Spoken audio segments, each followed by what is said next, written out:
Assessing Nicholas's Academic Journey, June 10th, 2011. School's out for summer. Yay! The last day of school has arrived for my youngest son, Nicholas. He's graduating from the 8th grade, saying goodbye to middle school and saying hello to high school.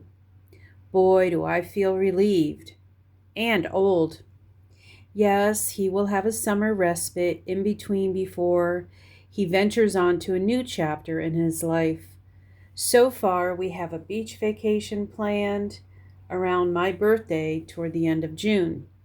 The great thing is that Nicholas and I share a common love for the beach.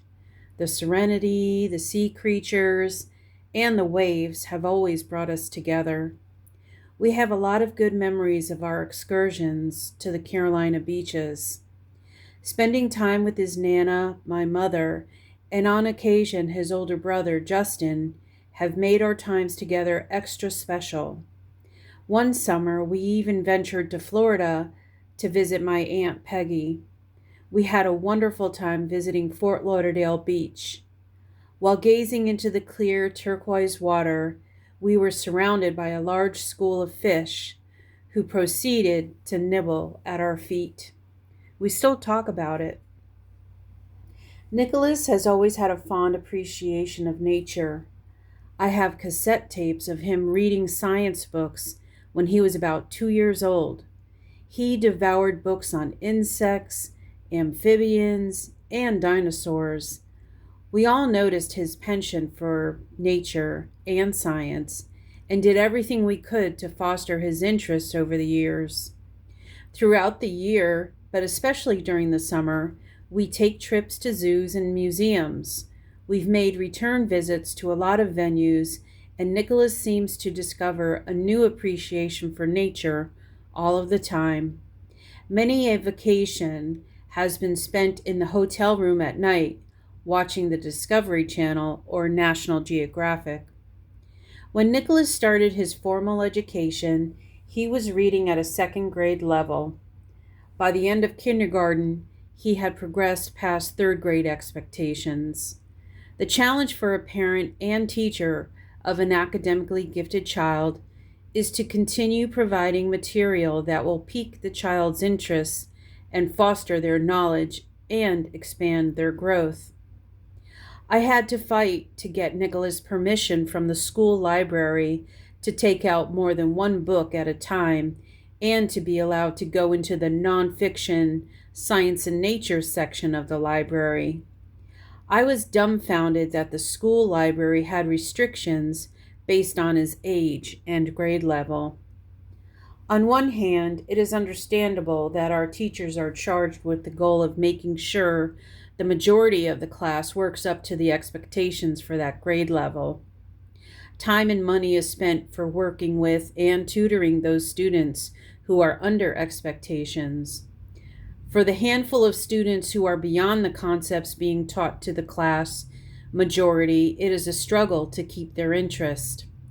I know Nicholas experienced a lot of frustration and impatience when his peers were unable to grasp concepts that came easily to him. I knew the resources were limited to be able to focus on bringing him to the next level, since teachers seem to be teaching our kids with the goal of having them pass the end of grade exams.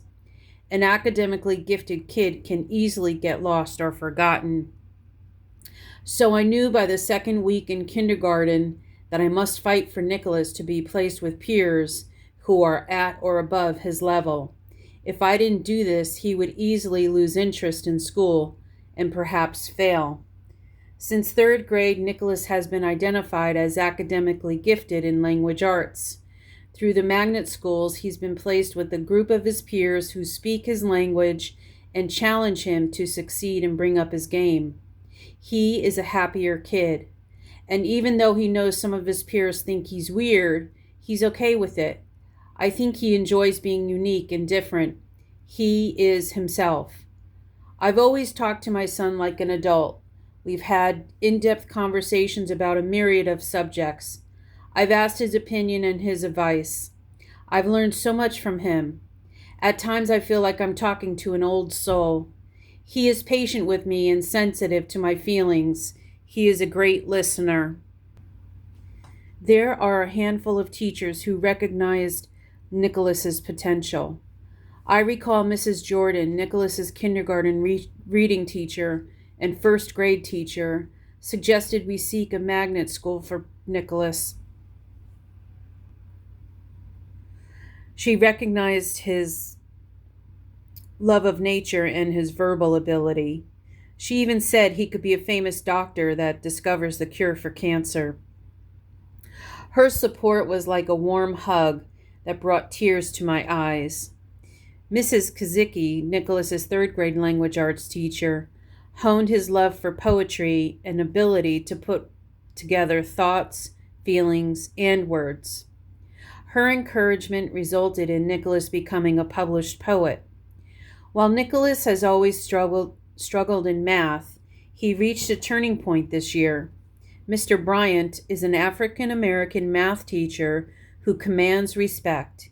He puts in the extra time for our children. He involves the parents from day one. I recall on the first day of school, he called me to explain his methodology and expectations. He wanted to make sure we were all on the same page, parent, teacher, student. He offered a Saturday seminar for students who needed the extra help and required that the parent participate. Nicholas mentioned that Mr. Bryant is one of his favorite teachers. So as the summer begins and I reminisce about how far Nicholas has traveled over his educational journey, I can only hope that the next 4 years, perhaps the most important in the scheme of his future, are just as challenging, meaningful, and rewarding. And in the meantime, we will enjoy the beach, go on auditions, and take on any other adventures that await us this summer.